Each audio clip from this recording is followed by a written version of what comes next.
UK pensioners, this is a wake-up call. In 2026, your state pension could change in ways that may cost you thousands. Yes, even if you've been claiming it for years. I'm going to break down every shocking detail, every tax trap, and what urgent actions you must take. So don't blink, because missing this could literally affect your retirement income. And hey, if you want to stay ahead of these updates, this channel is my personal hub where I bring you the latest pension news before anyone else. I'll be uploading more deep dives like this one, so hit that subscribe button now. It only takes a second, and you'll never miss a crucial update that could impact your money. Imagine waking up in 2026 and realizing that something you've counted on for years, your state pension, is changing in ways that affect your money, your tax, and maybe even when you can retire. In April 2026, the UK government will increase the amount of state pension millions of people receive, and on the surface, that sounds like good news, because more money for pensioners should mean more help with bills, living costs, and the rising prices we all face. The government has a rule called the triple lock, which guarantees that each year the state pension must go up by whichever is highest out of three things: average earnings growth, inflation, or at least a 2.5% rise. For the year starting in April 2026, that means a rise of roughly 4.8%, which is based on how much wages went up in 2025. This will lift the full state pension to around $241 a week, which over a year is just over $12,500 if you get the full amount. What most people want to know first is whether this rise is real and whether pensioners will actually feel richer. The short answer is yes, the cash amount increases, but the real impact on pensioners' lives is more complicated than a simple extra $10 a week. The first thing to understand is that the state pension is not one single thing. It has two main parts depending on when someone reached pension age. People who reach state pension age after April 2016 get what is called the new state pension, and those who retired before then get the old basic state pension. Both will go up in April 2026, but the exact amounts are different. The new state pension goes up to around $241 per week, and the old basic state pension goes up too, but from a lower base amount, reflecting different historical rules for how contributions were built up.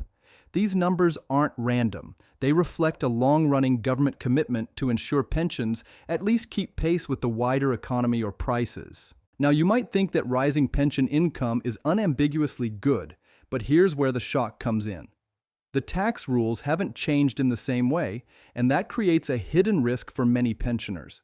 The UK has what's called a personal allowance, which is the amount of income you can receive in a year without paying income tax.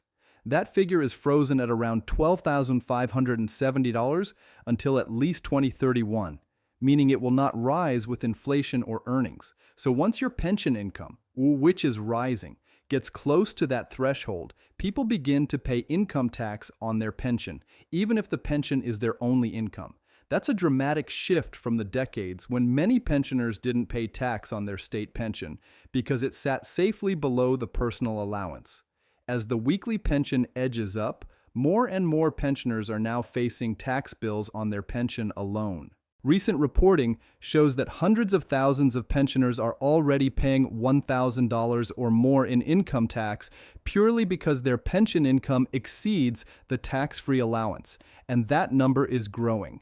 Because of this freeze on personal allowances, the rising pension income will soon mean that even people with no other income could start paying income tax on the state pension alone. In the 2026-27 tax year, if you're on a full new state pension of around $12,547 a year before tax, you're only about $20 below the tax-free limit. That's a tiny gap, and by 2027-28, many pensioners will find that their pension crosses that threshold and triggers income tax for the first time in their lives. For many people who relied on their state pension as their main income, this feels like a hidden tax rise, even though the government hasn't increased tax rates.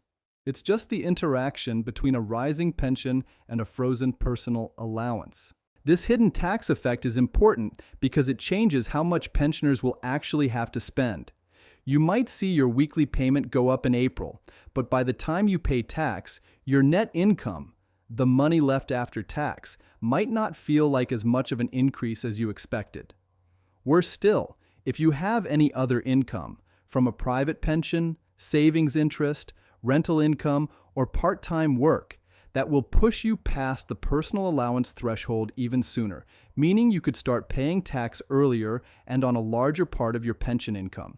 This is why financial commentators and advisors have warned that millions of retirees are now entering a new phase where the state pension interacts with tax in ways many didn't anticipate. Another part of the bigger picture is how the government collects tax on pension income. Traditionally, if you have income from employment or a private pension alongside your state pension, your employer or pension provider adjusts your tax code so that Revenue and Customs, HMRC, collects tax through pay as you earn. But if your only income is the state pension and you cross the personal allowance, HMRC might collect tax through a process called simple assessment, which means you get a tax bill after the end of the tax year. This can catch people off guard if they didn't expect to owe tax. The government has said it will try to ease the administrative burden for people whose only income is the state pension, meaning they won't have to pay small amounts of tax through simple assessment, but details on how this will work in practice are still emerging. Then there's the issue of when you can claim your pension in the first place. In 2026, the official age at which you can start claiming the state pension is gradually rising. For many people born in the late 1950s and early 1960s, the age has moved from 66 to 67, and future rises towards 68 are already planned for later in the 2030s and 2040s. If you want to draw your pension earlier than the official age, that's no longer possible. And planning for the right age to retire and claim becomes crucial because delaying can increase the amount you receive. But it also means people have to work longer than previous generations did, which can be a shock for those planning to retire in their early to mid-60s. If you're approaching retirement, this change in pension age means you really need to check exactly when you're entitled to start drawing your state pension, because assuming you can start at 66 when you're actually 66 in 2026 might be mistaken. Your entitlement could be later depending on your birth date. It's vital to look at your government state pension forecast, which tells you the exact date you'll be eligible and how much you're projected to receive based on your national insurance record. Missing this step could mean delaying your retirement plans unintentionally. Another big element of the story in 2026 is the national insurance NI contributions that determine how much state pension you get. To receive the full new state pension, most people need 35 qualifying years of national insurance contributions or credits. If you have fewer than that, your weekly pension will be lower. And if you have less than 10 qualifying years, you normally won't get a pension at all. That's why understanding your NI record and checking for missing years is so important. Many people have gaps in their NI record because they took time out of work, were self-employed, or lived abroad.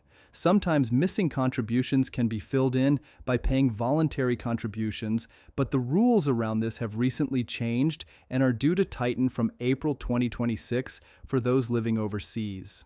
For people outside the UK who hope to build up state pension entitlement cheaply, the government is ending cheaper Class 2 voluntary NI for non-residents and increasing minimum work or residency requirements before someone can pay voluntary NI while abroad. For people living abroad or planning to retire overseas, this is a critical change because it could reset what you expected to receive and whether you can qualify for the full pension at all. You may need to look at your NI history and decide whether paying extra contributions before the rules change is worth it. Once the deadline passes, it may be more expensive or more restricted to top up missing years. Another part of this big pension picture is pension credit, a means-tested benefit for low-income pensioners that many people do not claim even when they are entitled to it. Pension credit can provide a guaranteed minimum income and opens the door to other support such as help with housing costs or extra payments in winter. Even if you think your income is slightly above a threshold, it's worth checking because eligibility is based on your situation, not assumptions. Many pensioners miss out on pension credit simply because they don't realize they qualify. With the changing pension landscape in 2026, rising pension amounts, rising tax interaction, and frozen personal allowances, making sure you claim every benefit you're entitled to is more important than ever. So when we talk about urgent action, here's the honest explanation of what that means in real terms. It does not mean rushing into drastic investments or panicking, but it does mean taking a few practical steps that could make a real difference to your income and financial planning. First, check your state pension forecast on the government website. This forecast shows exactly how much you should get, when you will get it, and why, based on your national insurance history. If there are gaps, investigate how to fill them before the rules tighten further. Second, take a close look at how close your expected pension income is to the personal allowance. If you're approaching that threshold, consider talking to a tax advisor or contacting HMRC so you aren't surprised by a tax bill.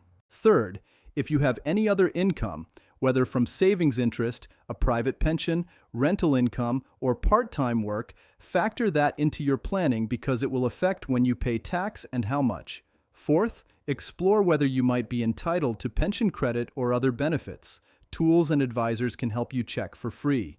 And finally, don't ignore the fact that retirement timing matters.